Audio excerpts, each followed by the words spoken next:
Hello everyone. अभी तक हम लोग स्लेव डायनेस्टी के बारे में पढ़ चुके हैं। तो आज के लेक्चर में हम लोग खिलजी डायनेस्टी के बारे में पढ़ेंगे। खिलजी डायनेस्टी के बारे में पढ़ेंगे। ठीक है। तो बेसिकली अभी तक हम लोगों ने जो स्लेव डायनेस्टी देखी है वो 1206 एडी से 1290 एडी तक रहती है। और ये जो खिलजी डायनेस्टी है ये 1290 एडी में स्टार्ट होती है। और ये कहाँ तक रहती है? ये 1320 एडी तक रहती है। ठीक है। तो खिलजी डायनेस्टी में भी डिफरेंट डिफरेंट डेवलपमेंट्स हुए। जैसे कि हम लोगों ने स्लेव डायनेस्टी में देखा था कि इसके फाउंडर कुतुबुद्दीन ऐबक थे। वैसे ही खिलजी डायनेस्टी के अगर हम लोग फाउंडर की बात करें तो खिलजी डायनेस्टी के जो फाउंडर हुए उनका नाम था जलाल उद्दीन खिलजी। ठीक है। तो जलालुद्दीन खिलजी जो हुए वो खिलजी डायनेस्टी के फाउंडर हुए। इन्होंने बेसिकली 1290 एडी में खिलजी डायनेस्टी को स्थापित किया और 1296 एडी तक खिलजी डायनेस्टी के अंदर राज किया। उसके बाद इनके बाद अगर हम लोग दूसरे रूलर्स के बारे में देखें जो कि खिलजी डायनेस्टी में थे, वो थे आपके अलाउद्दीन खिलजी। अलाउद्दीन खिलजी। तो अगर हम लोग अलाउद्दीन खिलजी की बात करें तो अलाउद्दीन खिलजी 1296 एडी से 1316 एडी तक इन्होंने राज किया। ठीक है। अलाउद्दीन खिलजी ने अपने लिए एक टाइटल लिया जिस टाइटल को कहा जाता है सिकंदर ए सैनी। सिकंदर सैनी टाइटल किसने लिया? सिकंदर सैनी टाइटल जो है वो अलाउद्दीन खिलजी ने लिया। ठीक है। सिकंदर सैनी टाइटल अलाउद्दीन खिलजी ने लिया। इन में आगे बढ़ने से पहले हम लोग ये जान लेते हैं कि अलाउद्दीन खिलजी का जो टॉम्ब है वो कहाँ पे है। तो अलाउद्दीन खिलजी का जो टॉम्ब है वो बेसिकली दिल्ली में मिलता है। ठीक है। इन्होंने बहुत डिफरेंट डिफरेंट एनेक्सेशंस किए अपने टाइम पीरियड की स्टार्टिंग से लेके अपने टाइम पीरियड के एंड तक। इन्होंने डिफरेंट डिफरेंट एनेक्सेशंस किए और डिफरेंट डिफरेंट वॉर्स लड़े। ठीक है। तो इनके अगर हम लोग एनेक्सेशंस की बात करें तो जो पहला एनेक्सेशन इन्होंने किया वो इन्होंने किया 1298 में। कहाँ पे? गुजरात। गुजरात एनेक्सेशन इन्होंने 1298 एडी में किया। उसके बाद 1301 एडी में इन्होंने रणथंबोर रणथंबोर को एनेक्स किया। ठीक है। उसके बाद 1303 एडी में 1303 एडी में इन्होंने मेवाड़ को एनेक्स किया। बेसिकली मेवाड़ का जो कैपिटल थी, मेवाड़ की कैपिटल क्या थी? मेवाड़ की कैपिटल थी चित्तौड़। इसी के ऊपर आपने जो पद्मावत मूवी बनी है उस चीज को भी देखा होगा। वो मूवी सच है नहीं सच है वो तो बात की बात है, लेकिन वो बेसिकली 1303 के ही अलाउद्दीन खिलजी के एनेक्सेशन पे बनी है। उसके बाद 1311 में इन्होंने जालोर को एनेक्स किया। ठीक है। तो ये कुछ एनेक्सेशंस थे जो अलाउद्दीन खिलजी ने अपने टाइम पे किए। उसके साथ साथ अलाउद्दीन खिलजी ने स्पाई सिस्टम को भी इंट्रोड्यूस किया। तो अगर स्पाई सिस्टम की हम लोग बात करें तो इन्होंने स्पाई सिस्टम को मुनैया मुनैया नाम से इंट्रोड्यूस किया। ठीक है। इन्होंने स्पाई सिस्टम को किस नाम से इंट्रोड्यूस किया? इन्होंने स्पाई सिस्टम को मुनैया नाम से इंट्रोड्यूस किया। तो सिकंदर सैनी तो इन्होंने टाइटल खुद को दिया, उसके साथ साथ एक और टाइटल जो कि इनको इन्हीं के एक स्लेव अमीर अमीर खुसरो ने दिया। वो क्या था? वो था सुल्तान जहान। सुल्तान ए जहान। सुल्तान जहान का टाइटल भी अलाउद्दीन खिलजी का ही है।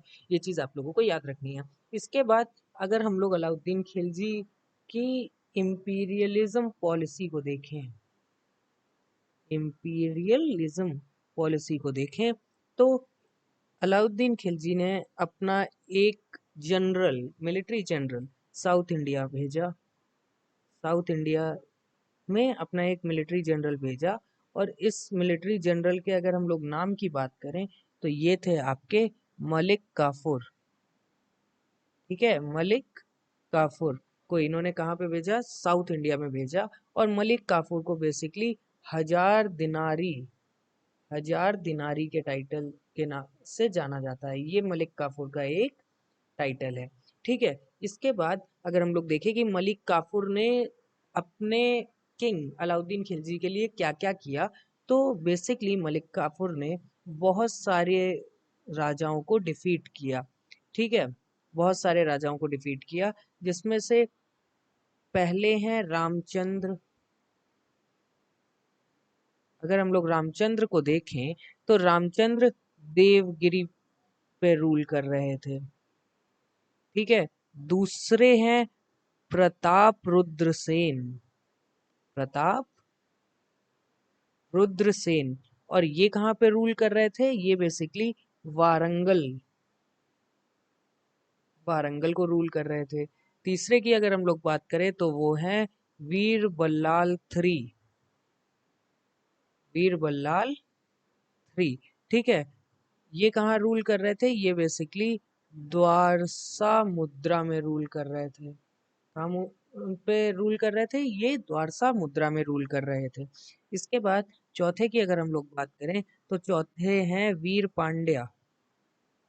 वीर पांड्या कहाँ रूल कर रहे थे? वीर पांड्या बेसिकली मदुरई में रूल कर रहे थे।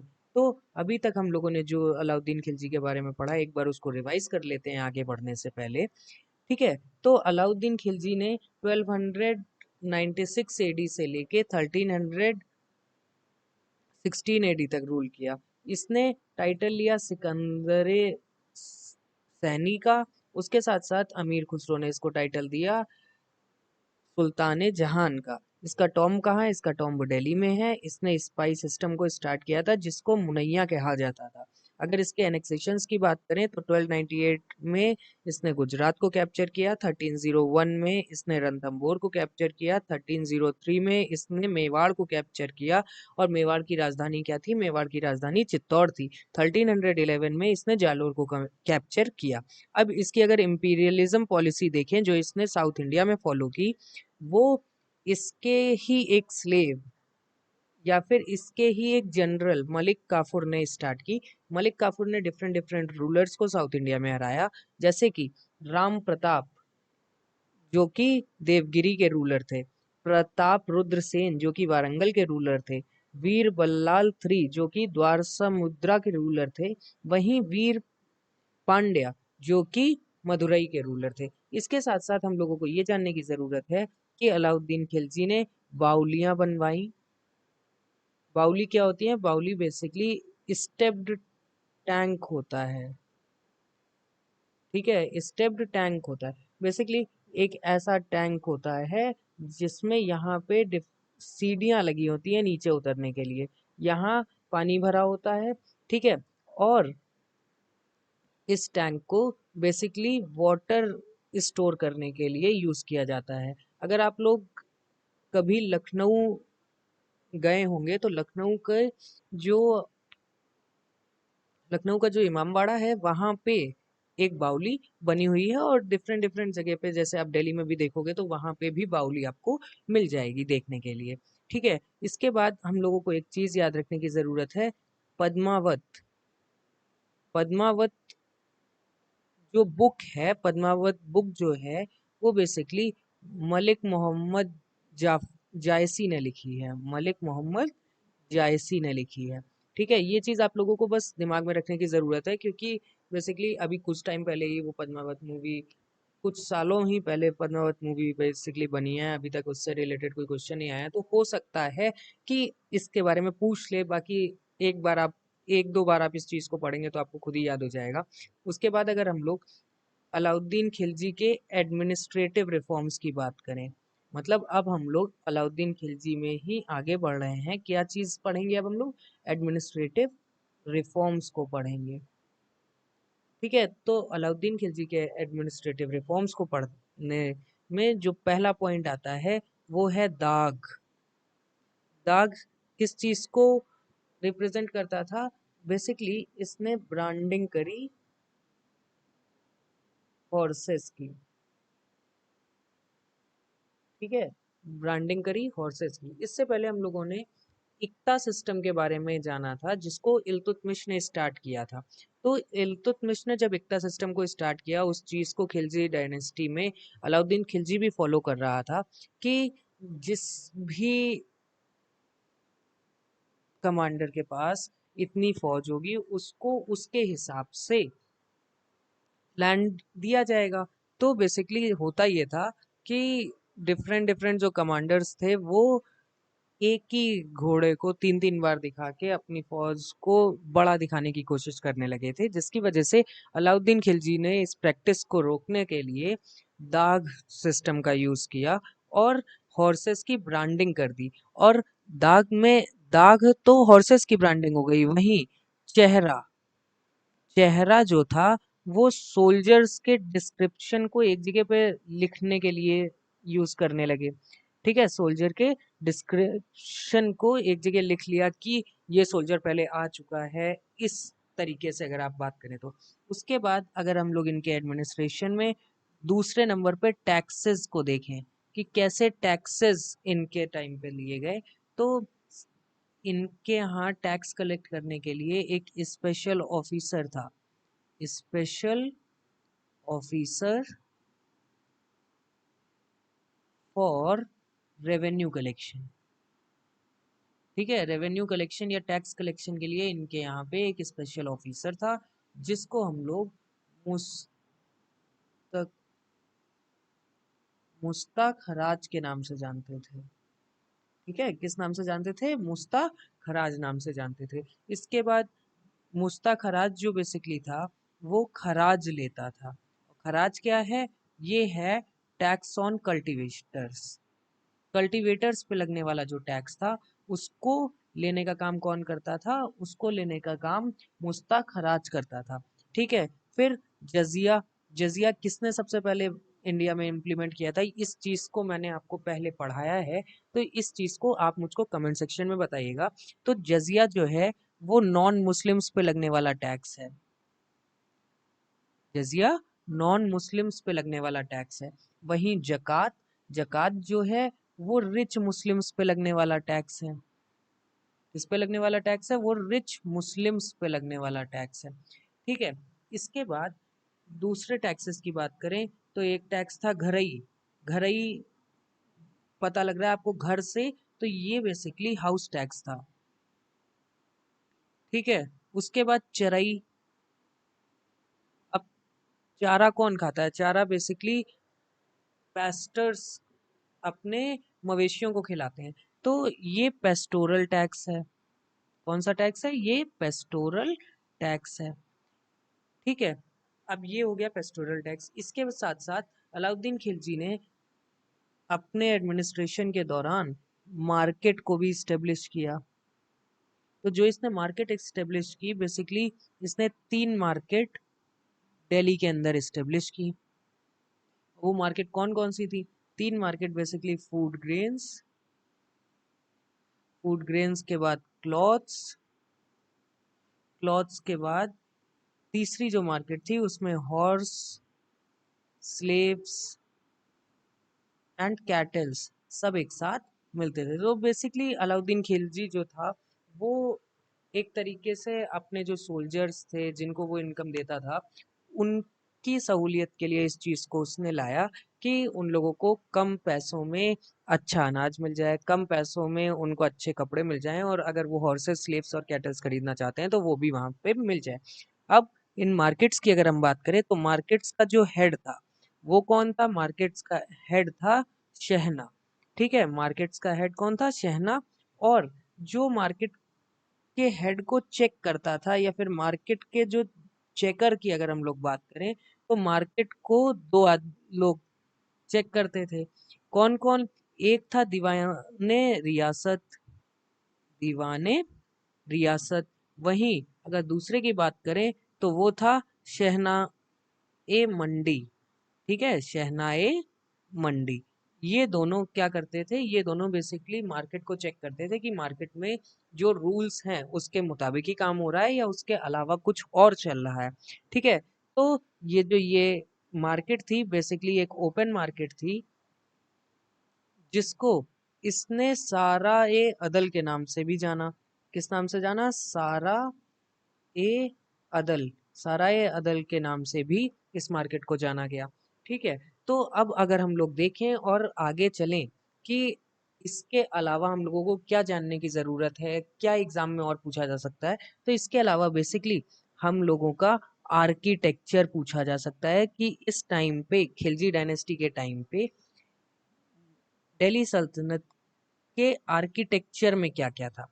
तो अगर आर्किटेक्चर की बात करें तो डिफरेंट डिफरेंट चीजें, बहुत सारी चीजें इस टाइम पे बनी, जैसे कि अलाई फोर्ट। अलाई फोर्ट यहाँ पे बना, जो कि कहाँ पे है? जो कि दिल्ली में है।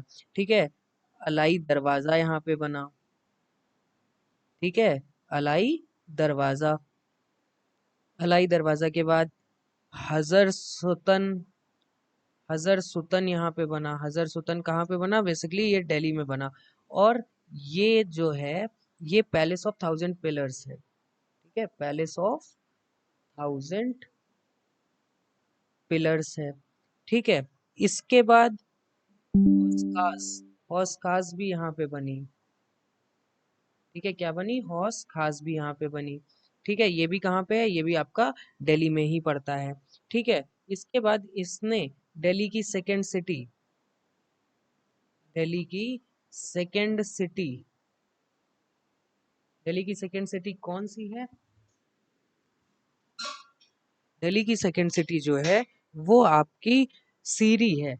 इसने दिल्ली की सेकेंड सिटी सीरी को भी इस्टेब्लिश किया। ठीक है, सीरी को भी इस्टेब्लिश किया। इसके बाद अगर हम लोग बात करें तो हम लोगों ने देखा था कि अमीर खुसरो ने अलाउद्दीन खिलजी को क्या टाइटल दिया था, ये अभी मैंने थोड़ी देर पहले ही आप लोगों को बताया है। तो ये चीज आप मुझको कमेंट सेक्शन में बताइएगा। तो अमीर खुसरो जो थे बेसिकली इनके कोर्ट पोएट थे। ठीक है, कौन थे? इनके कोर्ट पोएट थे। और अमीर खुसरो को इसने टाइटल क्या दिया था? इसने अमीर खुसरो को टाइटल दिया था तूती ए हिंद। तूती ए हिंद। तूती ए हिंद इसको टाइटल दिया था। और अमीर खुसरो ने ही इंडिया के अंदर कवाली, कवाली आप लोगों ने सुनी होगी, वो भी अमीर खुसरो ने ही इंडिया में इंट्रोड्यूस की थी। और उसके साथ साथ अगर हम लोग देखें तो अमीर खुसरो जो थे वो निजामुद्दीन औलिया के डिसाइपल थे। ठीक है, निजामुद्दीन औलिया के डिसाइपल थे। और निजामुद्दीन औलिया के बारे में आप लोगों ने सुना होगा कि ये एक बहुत जाने माने सेंट हुआ करते थे उस टाइम पे। ठीक है, इसके बाद जब हम लोगों ने देखा कि अलाउद्दीन खिलजी का जो समय है वो 1316 में खत्म हो गया, लेकिन खिलजी डायनेस्टी जो थी वो 1320 एडी तक रही। तो 1316 में अलाउद्दीन खिलजी की डेथ के बाद मुबारक शाह, मुबारक खान, ठीक है, मुबारक खान थ्रोन पे बैठते हैं। और 1320 में इस डायनेस्टी के आखिरी रूलर खुसरो खान थ्रोन पे बैठते हैं। तो अब हम लोगों ने देखा कि खिलजी डायनेस्टी में या फिर खिलजी डायनेस्टी का जो टाइम पीरियड 1290 एडी में स्टार्ट होके 1320 एडी तक चला, उसमें क्या क्या डिफरेंट डिफरेंट डेवलपमेंट्स हुए। तो अब एक बार बहुत जल्दी से रैपिड फायर रिवीजन कर लेते हैं हम लोग कि इस टाइम पे क्या क्या हुआ।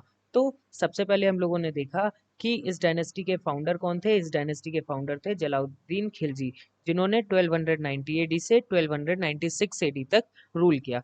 इसके बाद अलाउद्दीन खिलजी जो इस डायनेस्टी के ग्रेटेस्ट रूलर हुए, उन्होंने 1296 एडी से 1316 एडी तक रूल किया। और उनको डिफरेंट डिफरेंट टाइटल्स भी मिले, जैसे कि अमीर खुसरो ने उनको टाइटल दिया सुल्तान जहान का। और वहीं उन्होंने खुद को टाइटल दिया सिकंदर सैनी का। ठीक है, इनके टॉम्ब की बात करें तो वो दिल्ली में है। इन्होंने स्पाई सिस्टम, जिसको मुनैया भी कहा जाता है, वो भी स्टार्ट किया। फिर इन्होंने डिफरेंट डिफरेंट जगहों को एनेक्स किया, जैसे कि इन्होंने 1298 एडी में गुजरात को एनेक्स किया, 1301 एडी में रणथंभौर को एनेक्स किया, 1303 एडी में मेवाड़ को एनेक्स किया और 1311 एडी में जालोर को एनेक्स किया। फिर अगर हम लोग इनके इंपीरियलिज्म की पॉलिसी देखें तो इनके एक जनरल मलिक काफूर ने, जिसको हम लोग हजार दिनारी के नाम से जानते हैं, मतलब उनको एक टाइटल मिला है हजार दिनारी का, तो मलिक काफूर ने साउथ इंडिया में इनका राज बढ़ाने के लिए रामचंद्र जो कि देवगिरी के थे, प्रताप रुद्रसेन जो वारंगल के थे, वीर बल्लाल थ्री जो कि द्वारसा मुद्रा के थे, और वीर पांड्या जो कि मदुरई के थे, उनको डिफीट किया। उसके बाद अगर हम लोग इनके एडमिनिस्ट्रेशन की बात करें तो हम लोगों ने देखा कि इन्होंने ब्रांडिंग ऑफ हॉर्स, जिसको दाग कहा जाता था, उसको स्टार्ट किया। फिर सोल्जर्स के डिस्क्रिप्शन को इन्होंने रिकॉर्ड बनाना चालू किया, जिसको चेहरा कहा जाता था, जिससे किसी भी तरीके का एडमिनिस्ट्रेटिव करप्शन ना हो पाए। उसके बाद अगर हम लोग टैक्सेस की बात करें तो टैक्स या रेवेन्यू ऑफिसर जो था उसको मुस्ता खराज कहा जाता था। वही खराज जो था वो टैक्स था कल्टीवेटर्स का, मतलब कल्टीवेटर्स पे लगने वाले टैक्स को हम लोग खराज के नाम से जानते थे, और नॉन मुस्लिम्स पे लगने वाला टैक्स जजिया नाम से जाना जाता था। मैंने आप लोगों से पूछा था कि जजिया को भारत में सबसे पहले कौन लाया था, तो ये क्वेश्चन वैसे तो आप लोगों को कमेंट में बताना है, लेकिन इसका आंसर मैं आप लोगों को बता देता हूँ कि जजिया को फर्स्ट मुस्लिम इन्वेडर 712 एडी में जब मोहम्मद बिन कासिम आया है, तो उसने राजा दाहिर को हरा के जब सिंध को जीता, उसके बाद उसने जजिया को इंट्रोड्यूस किया। फिर घरई की हमने बात करी, तो घरई जो था वो आप लोग घर से याद रख सकते हो, तो हाउस टैक्स है, घर पे लगने वाला टैक्स घरई है। ठीक है, पेस्टोरल टैक्स मतलब चरवाहों से रिलेटेड है, तो चरई है। ठीक है, फिर जकात की अगर हम लोग बात करें तो जकात बेसिकली रिच मुस्लिम्स पे लगने वाला टैक्स था। फिर अगर हम लोग मार्केट्स की बात करें तो ये सोल्जर्स को बेसिकली इनकम दिया करता था, तो जब सोल्जर्स को इनकम ये दे रहा था, उसी की वजह से इसने उनके मार्केट को कंफर्टेबल बनाने के लिए तीन मार्केट्स को स्टेब्लिश किया। दिल्ली में तीन मार्केट जो थे, उसमें से एक मार्केट फूड ग्रेन्स के लिए, दूसरा मार्केट क्लॉथ के लिए, और तीसरा मार्केट हॉर्स स्लेव और कैटल्स के लिए। ठीक है, और इस ओपन मार्केट को बेसिकली इसने सराय आदल कहा। ठीक है, इस मार्केट का हेड की अगर हम लोग बात करें तो वो शहना था। ठीक है, इस मार्केट में दो चेकर हुए, एक हुआ दीवाने रियासत, वहीं दूसरा हुआ शहनाए मंडी। ठीक है, ये दो कौन हुए, ये दो बेसिकली चेकर्स हुए इस मार्केट के। ठीक है, फिर अगर हम लोग इनके आर्किटेक्चर की बात करें कि कौन कौन से आर्किटेक्चर इस टाइम पे बने, तो अलाई फोर्ट, अलाई दरवाजा, सर हजार सुतन जो कि पैलेस ऑफ 1000 पिलर्स है वो भी, और हौस खास, ये चारों चीजें कहाँ बनी, ये चारों चीजें आपकी दिल्ली में बनी। ठीक है, ये चारों चीजें कहाँ बनी, ये चारों चीजें दिल्ली में बनी। उसके साथ साथ दिल्ली की सेकंड सिटी जो कि है सीरी, उसको भी अलाउद्दीन खिलजी ने ही स्टेब्लिश किया था। फिर इसके कोल्ड पोएट को हम लोगों ने देखा, जिसका नाम था अमीर खुसरो, जिसको हम लोग तूतीये हिंद के नाम से जानते हैं। ठीक है, ये निजामुद्दीन औलिया के डिसाइपल थे, और इन्होंने ही भारत में कवाली को इंट्रोड्यूस किया था। फिर लास्ट में हम लोगों ने देखा कि 1316 में मुबारक खान ने 1316 में मुबारक खान ने रूल किया, वहीं 1320 में खुसरो खान ने रूल किया, और 1320 तक ही हमने देखा था कि 1290 एडी से 1320 एडी तक खिलजी डायनेस्टी रही। अब इसके आगे हम लोग बाद में पढ़ेंगे। Thank you for watching my video, and if you like this particular video, then kindly subscribe my channel for more update on different GS subjects of SSC and other government examinations. Thank you.